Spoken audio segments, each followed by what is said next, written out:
Eh bien maintenant nous sommes prêts à créer notre premier objet. L'objet universel que tout le monde utilise et qui est d'ailleurs le premier objet que l'on voit en général dans tous les tutos, c'est un cube. Alors le cube il est où? C'est ce petit bouton ici. Ce petit bouton, si vous ne l'avez pas, parce que vous avez peut-être créé votre interface personnalisée, vous les avez aussi ici dans le menu Créer, Objet, puis vous avez tous les objets disponibles ici. Alors, le premier objet ici, c'est un cube. On fait un cube, un simple clic dessus, et automatiquement, nous avons notre cube qui se place au milieu de notre scène. Alors, ce qui m'intéresse de voir, c'est la fenêtre objet, donc cette première fenêtre ici qui est super importante. C'est donc, comme je vous le disais lors de les précédentes sessions, une fenêtre en quelque sorte de chutier. C'est là où vous allez pouvoir placer tous les objets qui seront nécessaires à votre scène. Donc nous voyons ici notre cube, la possibilité de le renommer en faisant un simple entrée dessus. Vous cliquez, vous faites entrer dessus. Ça, je vais me noter par exemple mon premier cube. Ok, et vous remarquez que la fenêtre ici s'augmente au fur et à mesure. Qu'est-ce que nous avons? Nous avons ici un petit bouton qui permet de placer ce cube dans un nouveau calque. Alors les calques, c'est très utile dans Photoshop, c'est très utile d'ailleurs, c'est d'ailleurs ce que l'on utilise essentiellement dans After Effects. Ça peut être très utile dans Cinema 4D, mais en général, on ne les utilise pas. Alors c'est peut-être à tort, mais ce n'est pas toujours très pratique d'utiliser des calques. Souvent en architecture, on utilise pas mal des calques pour montrer avec des murs, sans des murs, avec peut-être les tuyaux de canalisation, peut-être les câbles électriques ou sans, ce genre de choses. C'est plus facile d'activer ou de désactiver un calque. Nous, en général, en motion design, en vidéo, on n'utilise pas forcément les calques, peut-être à tort, parce que c'est vraiment très puissant. Mais en tout cas, sachez qu'il y a donc toute une gestion de calque disponible dans Cinema 4D et qui est vraiment très puissant, mais bon, en général, on ne les utilise pas vraiment. Vous avez ces deux petits boutons. Alors ces deux petits boutons ici sont assez intéressants. Le premier ici concerne la vue ici de votre viewport et le deuxième petit bouton ici concerne l'export. Hein,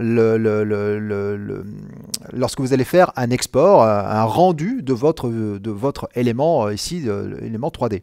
Alors quand ce sont ici, quand ils sont, je vais les désactiver tous, quand ils sont désactivés, on n'a aucune gestion de la vue de cet objet, ils seront toujours visibles, quoi qu'il arrive. Si vous cliquez ici sur le premier bouton ici, vous demandez à ce qu'il soit obligatoirement visible dans la vue, dans le viewport.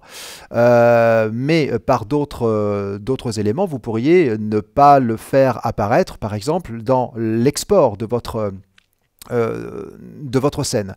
Alors pour ça, si ici vous recliquez une deuxième fois sur ce petit bouton ici, vous avez le petit bouton qui est en rouge dans la vue. Vous ne voyez pas ici l'objet, mais comme vous n'avez pas cliqué sur le petit bouton qui est en bas, vous le verrez quand même à l'export. À l'export, par exemple, en utilisant ce petit bouton ici, vous allez voir comme si j'exportais finalement mon cube, et en cliquant là-dessus, oui, là-dessus, eh bien, vous voyez, il a calculé et automatiquement, j'ai ici mon objet, alors que je ne l'ai pas dans le viewport. C'est-à-dire qu'effectivement, je l'ai désactivé dans le viewport, mais par contre, il est toujours actif. En tout cas, il n'est pas désactivé ici dans la vue. Faisons maintenant ici le petit bouton ici en vert m'indique que quoi qu'il arrive, je le verrai tout le temps en export. Donc là, c'est pareil, je le reverrai encore en export, pas de problème. Mais si maintenant je fais ici un autre petit bouton, donc un autre clic sur ce petit bouton ici, et bien dans ce cas-là, je ne le verrai ni dans le viewport, ni dans la vue. C'est-à-dire ici, je ne le vois plus. Donc j'ai une scène complètement vide.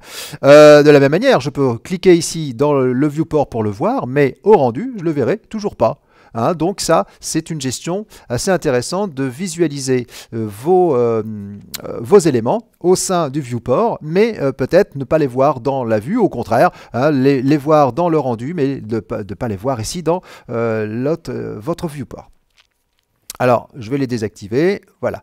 Le petit bouton ici le désactive complètement. Alors ça, ce petit bouton, c'est quand vous avez utilisé des objets primitifs. C'est ce que nous avons utilisé ici. Ce sont des objets primitifs. On les verra, peut-être pas tous, mais on en verra pas mal. Vous verrez à peu près que grâce à ça, on va pouvoir commencer à faire de la modélisation et faire des petites choses sympas. Mais ceci dit, vous pourriez aussi le désactiver. Alors si vous le désactivez, non seulement il n'est pas visible dans Viewport, mais en plus, il ne sera pas visible au rendu non plus. Il est complètement désactivé. Un petit peu comme l'œil de Photoshop ou l'œil que nous avons dans After Effects. Alors il nous le faut. Et une troisième partie importante, donc ça d'abord c'est la nomination de vos objets. La deuxième partie c'est justement la gestion qu'on vient de voir ici de l'aperçu dans le viewport et dans l'export. Mais la troisième partie c'est ce que l'on appelle les tags. Alors là vous pourriez avoir énormément de tags ici, des petits rajouts supplémentaires sur chacun de vos objets. Vous avez d'abord le premier petit tag ici, c'est ce que l'on appelle le tag de Phong qui va permettre, on le verra un petit peu plus tard, qui permettra de faire un lissage, donc de simuler du lissage. Mais sachez que vous pouvez rajouter plein de tags. Et les tags que l'on va pouvoir rajouter se font avec un clic droit sur l'objet. Et vous avez ici tous les tags que vous allez pouvoir rajouter. Ce sont des tags ici, cible par exemple, tag affichage, tag par exemple de lissage, le lissage de Phong qu'on a vu, le lissage de le tag de protection, de rendu, faire un soleil, des tags de contraintes pour les cheveux, des tags de personnages, script, simulation, etc., etc. On verra au fur et à mesure, si on a besoin de tags, eh bien on ira les chercher ici. Autre chose très importante, c'est la fenêtre attribut. Alors effectivement, quand vous sélectionnez un élément ici de votre fenêtre objet, notamment mon premier cube, eh bien vous avez maintenant les attributs ici de votre objet. Alors comme c'est un objet plutôt paramétrique, un objet primitif, que je rappelle que j'ai utilisé ici le cube, et bien dans ce cas-là, vous allez sélectionner ce cube et vous allez pouvoir ici modifier la taille, largeur, hauteur et profondeur, donc exprimé avec la X, l'axe des X, Y et Z. Alors l'axe des X, si vous ne vous rappelez plus quel est l'axe des X, vous avez ce qu'on appelle un petit gizmo ici. X étant ici la partie rouge. Donc si je fais ici l'axe des X, eh bien vous allez voir que ça sera plutôt la largeur. Donc je vais augmenter ici la largeur, vous voyez ici par exemple. L'axe des Y, je ne sais pas ce que c'est l'axe des Y, eh bien je regarde ici, c'est l'axe vert, donc c'est cet axe, donc ça sera plutôt la hauteur. Et puis bien sûr, vous avez compris, l'axe Z, c'est plutôt ici la profondeur. Donc dans ce cas-là, je peux augmenter. Donc vous pouvez taper des valeurs avec simplement le pavé numérique, 150 par exemple. Vous pouvez glisser la souris avec clic gauche, vous cliquez glisser la souris comme ça pour pouvoir augmenter et réduire. Vous mettez la valeur que vous voulez. Je vais mettre 150 partout, comme ça on aura un parfait cube. Alors ici, vous avez la base, donc des petits onglets. Très souvent, la plupart des objets, des éléments que vous allez pouvoir placer ici auront une base. La base pour pouvoir par exemple activer et le désactiver, c'est ce petit bouton que vous avez là. La base pour la visibilité dans la vue et dans le rendu, ce sont ces deux petits boutons ici. Donc par défaut, activer ou désactiver. Donc si je le désactive, c'est la même chose que vous avez là-haut. Je vais mettre donc par défaut pour tout le monde. Par défaut, s'il te plaît. Voilà le nom de votre élément. Est-ce qu'il est sur un calque? Donc c'est ce même bouton ici. Mais ce qui peut être assez intéressant, c'est de pouvoir activer le rayon X. Parce qu'effectivement ici, on ne voit absolument pas ce qu'il y a à l'intérieur. Regardez, je vais réaliser par exemple une petite sphère, par exemple ici. Donc je vais faire un simple clic, et je laisse le doigt appuyé. Je vais chercher une sphère. La sphère, vous voyez, elle est beaucoup plus grande que mon cube.